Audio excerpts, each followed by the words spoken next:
No, Big Joe, you got that wrong. It's about money. It's about this and that. No, it's fear. Fear of being rejected. Fear of being put out your house. Fear of not being accepted by people. You know what I'm saying? And we think that crime, getting money, and all of those things are going to wipe that away. It doesn't work. But that's what motivates us. Now, in this story, Dayar, somebody that was motivated by fear, he watched his older brother Tyson. From the time Tyson was 14, Tyson was like 3 or 4 years older than Dayar. So Dayar had to be around, let's say 10 or 11 years old when he watched his brother Tyson start to go out and bring money back into the house because their mother was on that dope. Father, nowhere to be found. You feel me? Different men would drop in on occasion and spend some time with their mother, but these were not individuals that offered to be role models to them or wanted to step in that role as being a father to them, right? They were there for one thing and one thing only, and that was to spend time with their mother and leave a few nickels and dimes on the table. They needed more than that to be able to survive. Even though they lived in government housing and all of this and that with the controlled rent, the refrigerator stayed empty because their mother used that money to satisfy her needs to be hot.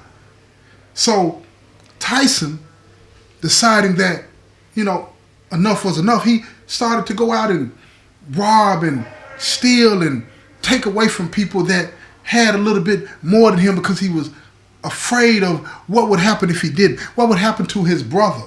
Where would they live? What would they do? And his brother, Dayar, he idolized Tyson. He's watching him, become the man of the house and providing. And the mother, she even recognizes that Tyson is taking care of the business.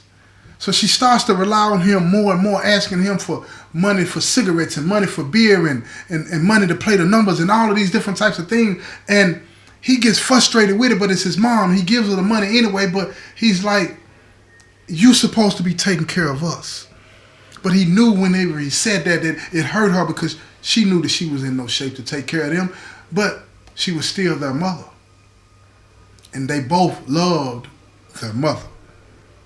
So Tyson continued to do what he did year after year. He was developing a reputation in the streets for having money, but he wasn't robbing people in the neighborhood. He was going on the other side of town, and even in some situations all the way across the city to places where people didn't know him, casing the junks and doing these different types of things. But when he came back, he had bags full of money.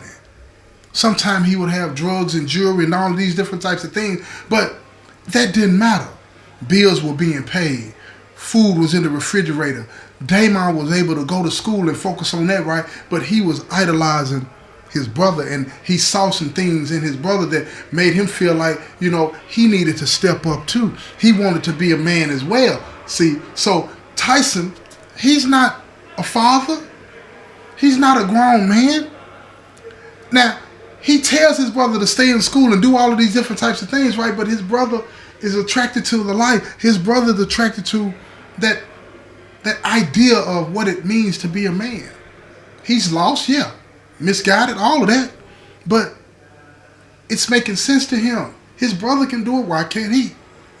That's what he's saying. So now, Tyson, not understanding that he should push his brother away, invites his brother in on what he's got going on, right? So when Dayar was like 13 years old, he starts to become more familiar with what Tyson really did, and they would spend hours upon hours riding around looking for victims that they can rob. And now, don't get me wrong, these are not law-abiding citizens and all this and that, right? These are street dudes and street people that they're robbing, right? So they don't feel as though they're doing anything wrong. It's like dog eat dog out there. You know what I'm talking about. So Tyson, he finds a good lick. He finds a good lick. But see, he needs somebody like Dayar to get into the house. See, the people that got this money, They're in the house and they're all drunk and asleep, and some of them are downstairs playing video games and all this and that. And see, Tyson, he got that thing on. He got that heat. So when he gets Dayar up into the window, Dayar goes to the window. He sneaks all the way around and he unlocks the back door in the kitchen so that Tyson can get in. And when Tyson gets in, he knows where the stash is there because he's been casing the joint. But see, everybody downstairs is drunk, high, and passed out, and other ones are playing video games, but they all on that dope, right?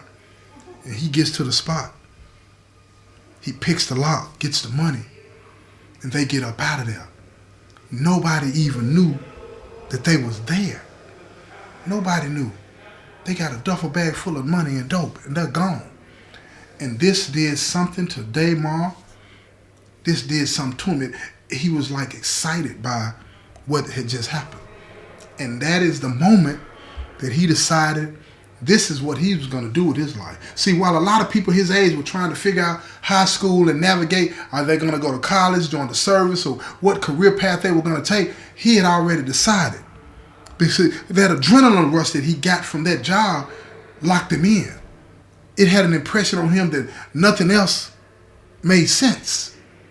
See, when you getting groomed in the streets and your passion becomes the streets and the things that happen in the streets because it's providing for you. It's allowing you to not be laughed at in school. It's allowing you to not be picked on by the ones that got more than you got. It's allowing you to go to bed at night without having to worry about your stomach growling at 2 hours. Two hours later on, and you got to get up and walk around the house and drink water and then lay down and be real still.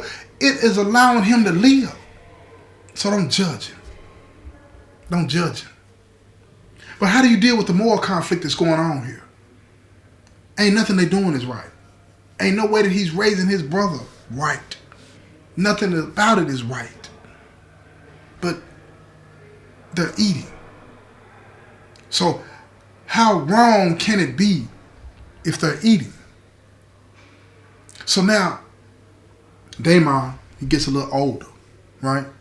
Gets a little older. Like I say, Tyson's about 3 or 4 years older than him. So when Dayar hit 16, that made Tyson somewhere around 19 or 20. All right? Dayar's decided he's not going back to school, and the mother, she doesn't care. She's fine. As long as she's able to get high and stay home and get her drugs and things like that and see her men every now and then and all this type of stuff, she's looking at it like she's doing okay.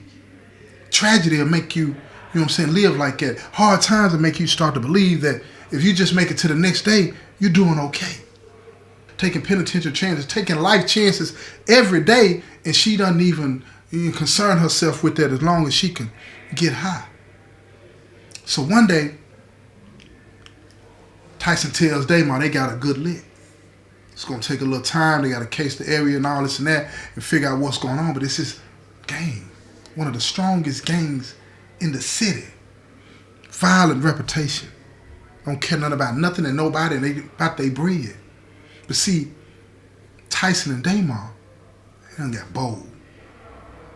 Reputation is started to be made about them. See, don't nobody really know who it is, but they know it's a brothers. Brothers out there, they sticking people up, they getting away with things, and nobody even know they there.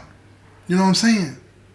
Don't nobody even know that they're around when they're doing what they're doing, because don't nobody know who it is and what they look like. None of that kind of stuff. They like ghosts. Like ghosts in the night. They come and they take everything and they're gone and nobody realizes it. It's too late. So now, they case the joint.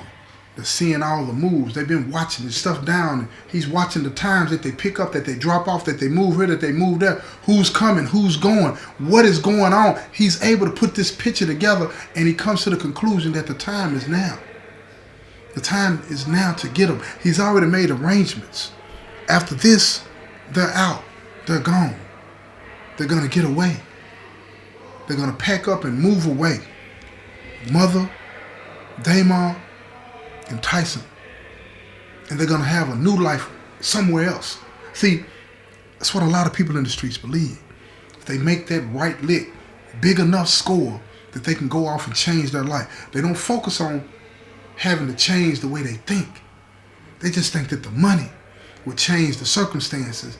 And the circumstances, once they're changed, their life changes. But see, fate would have other ideas about that. See, we don't think about that. You know, we got to reap what we sow. We got to reap what they sow. So here's the thing. Tyson and Dayar, they out. The street right on the edge of this particular gang's territory. And they're watching all the movements, you know. And the other gang members coming in and dropping off and the other ones leaving. And right at about the time when everybody's leaving and going home, this is just like a job to them, y'all. When they all leave and they go to the little hideout where they all get together and kick it, it ain't but 3 people left. So when they get to the spot, they push their way in. And when they push their way in, there's nobody to stop them. And when they get up in there, now that they're in there, everybody's looking at them like, what are you doing here? Who are you? What's going on? And guns get pulled out. Tyson pulls his out, but he pulls it out a little bit too late, a second too slow, and one of the gang members drops him. Fire! He hits him. Dayar grabs him, said, let's go. They mashed up, so don't nobody still know who they are. They get out of there. They're running. The 3 gang members is there. They all standing at the door. They don't leave the building because they don't know if anybody else is coming through the back door, the side door, or none of that. So they secure the area, and they get on the phone, and they call their brothers. But by then, Dayar and Tyson is in the bed. They've gotten away.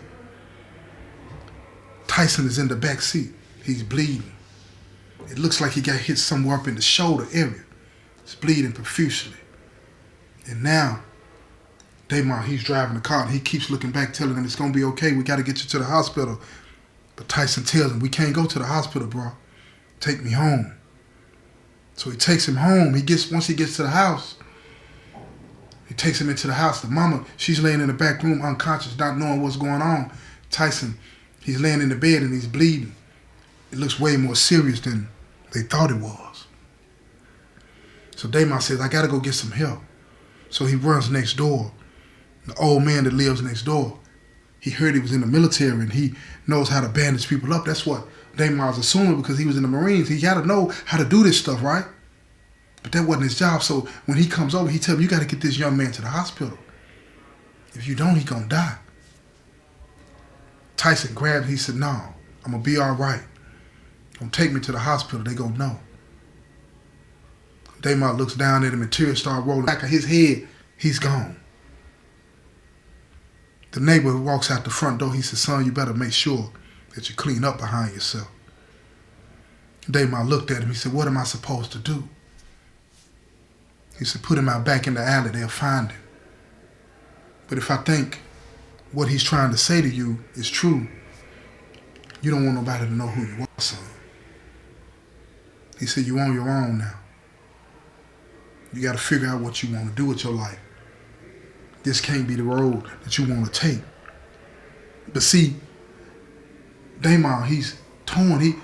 How do you take your brother and put him in the alleyway and leave him like it's for somebody to find?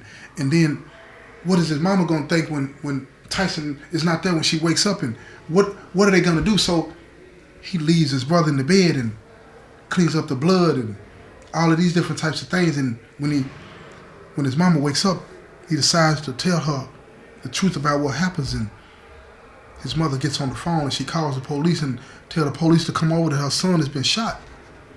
She don't know what happened. And don't know what happened. He just came home, he was shot. Now, this situation that happened on the other side of town with these gang members, you know, it's all over the news that it was a shooting.